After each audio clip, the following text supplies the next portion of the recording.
காஷ்மீரின் பகல்காமில் நேற்று நடந்த கொடிய பயங்கரவாத தாக்குதல் உலகத்தையே உலுக்கி போட்டுள்ளது.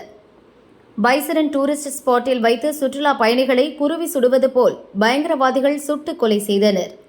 2 வெளிநாட்டினர் உட்பட 26 பேர் கொல்லப்பட்டனர், 10 பேர் காயமடைந்தனர். பாகிஸ்தானைச் சேர்ந்த லஷ்கர்-இ தாய்பா அமைப்பின் கிளை பிரிவான TRF எனப்படும் தி ரெசிஸ்டன்ஸ் ஃப்ரண்ட் அமைப்பு பொறுப்பேற்றது. பயங்கரவாதிகளை வேட்டையாடும் ஆபரேஷனில் நம் பாதுகாப்பு படையினர் தீவிரமாக ஈடுபட்டுள்ளனர்.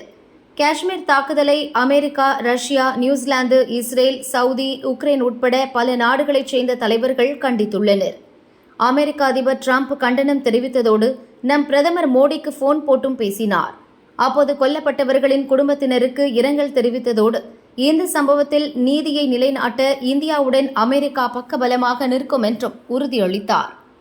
இது தொடர்பாக நம் வெளியுறவு செய்தி தொடர்பாளர் ரந்தீர் ஜெய்ஸ்வால் கூறியது: பிரதமர் மோடியிடம் போனில் ட்ரம்ப் பேசினார். காஷ்மீர் பயங்கரவாத தாக்குதலுக்கு கண்டனம் தெரிவித்தார். இந்த விவகாரத்தில் எல்லா வகையிலும் இந்தியாவுக்கு அமெரிக்கா துணை நிற்கும் என்று உறுதியளித்தார். பயங்கரவாதிகளை ஒழிப்பதில் இந்தியாவும் அமெரிக்காவும் ஒன்று சேர்ந்து செயல்படும் என்று ஜெய்ஸ்வால் கூறினார்.